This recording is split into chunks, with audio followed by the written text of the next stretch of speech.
In this video, I'm going to show you how you can greatly improve your audio for your live streams. And the setup that I have right now that I prefer, that I found is one of the easiest user-friendly audio chains that I've used. And I've used several, but I've went back to this setup that I have right now. So let's get right to it. When you're doing a live stream, one of the greatest challenges is being able to process your voice in real time. Now, you don't need anything more really than a USB microphone, as long as it's, in any case, I always recommend, whether you're recording through your cell phone, iPhone, whether it's a GoPro, whether it's a DSLR, a mirrorless camera, I'm always going to say yes to the question, do I need an external microphone? And there's certain proper technique that you can use on a microphone to greatly improve the quality, such as understanding how to address the microphone. As this is a end address microphone, we don't want to speak off to the side of it because it don't pick up that way. And so learning more about your equipment and so forth. But the reason that I am able to sound as good as I do right now, and this is the way I would sound doing a live stream, is there's a lot of things that go into this, and there's some free ways and then there's some expensive ways, but let me show you what I'm doing, and maybe that generates some questions in the comments below.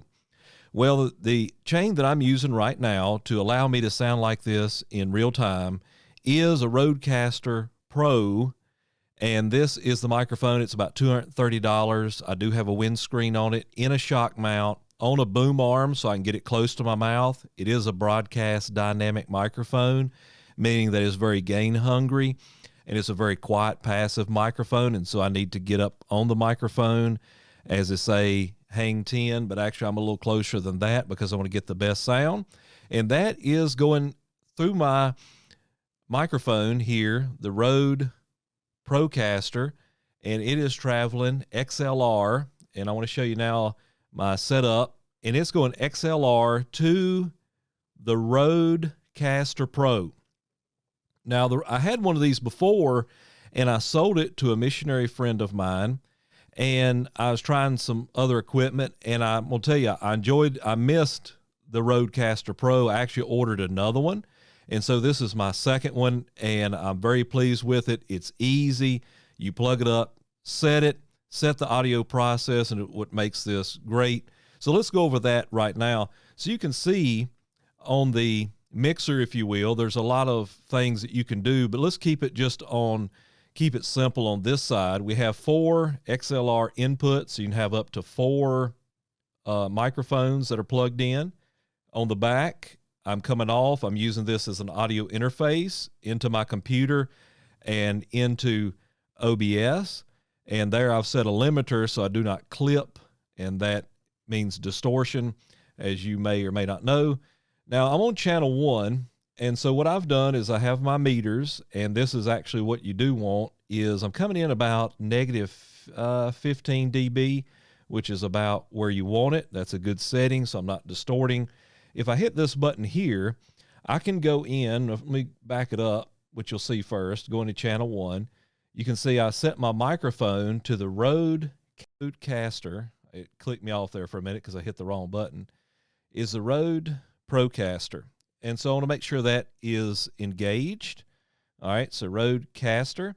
And I accidentally hit the EV for the Electro Voice RE20, and it cut out for a minute. But I have the RodeCaster engaged.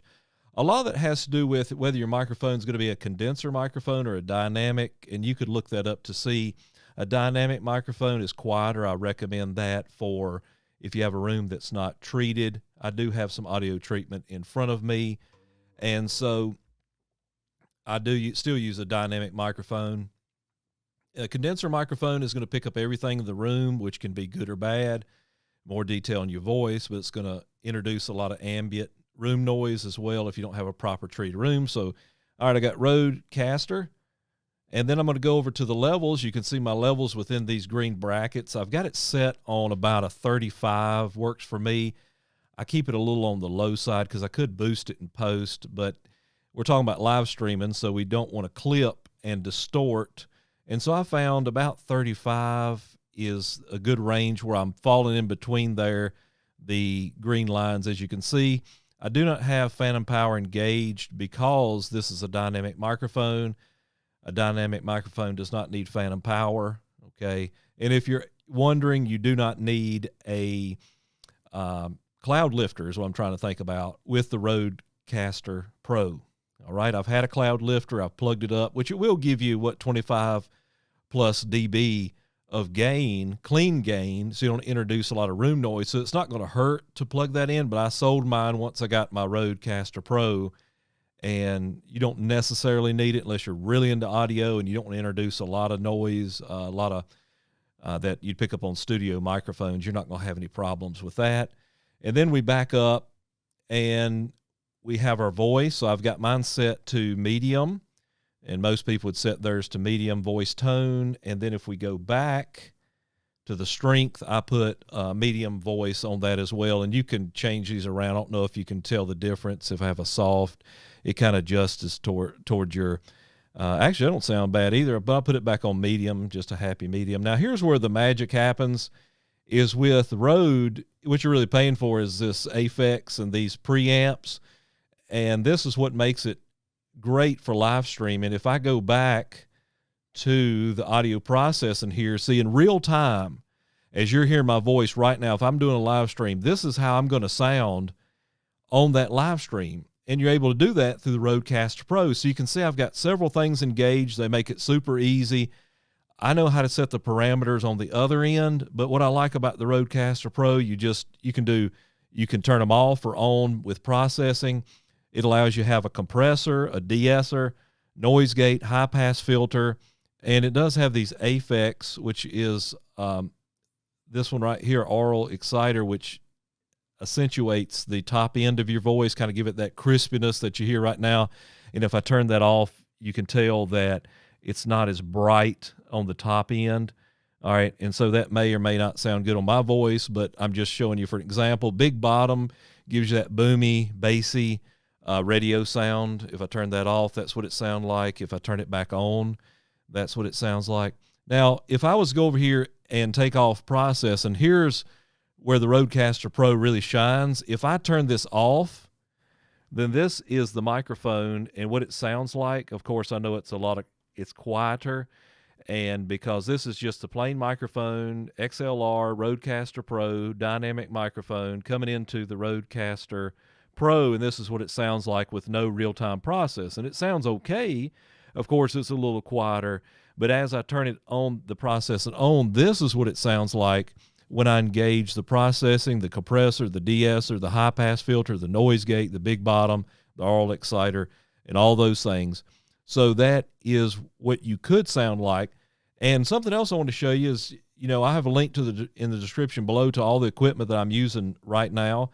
You're seeing this through a Logitech webcam, and it's shining down on the RodeCaster Pro. Now, if we switch over to my screen now, I'm using a Stream Deck, and that'll be in the link in the description below, and I'm able to start recording and stuff using that. But let's go over to the other screen where we go into OBS. Now, the wonderful thing about OBS is now they've got this virtual camera, and usually, I know you're seeing the echo effect here, but when I start this virtual camera, what it allows me to do is to run it over to StreamYard, and it gives me a little more parameters on the audio. So you can see I've reduced the decibels down by about 1 decibel, and I'm coming in about -15 to -12. That's where you want to reach. And then if I go down to the cog and go down to advanced audio properties, make sure if you run through OBS, you have this mono button engaged, because if you do not, you only have 1 bar and you'll be coming out of one side of the microphone. So make sure that's engaged.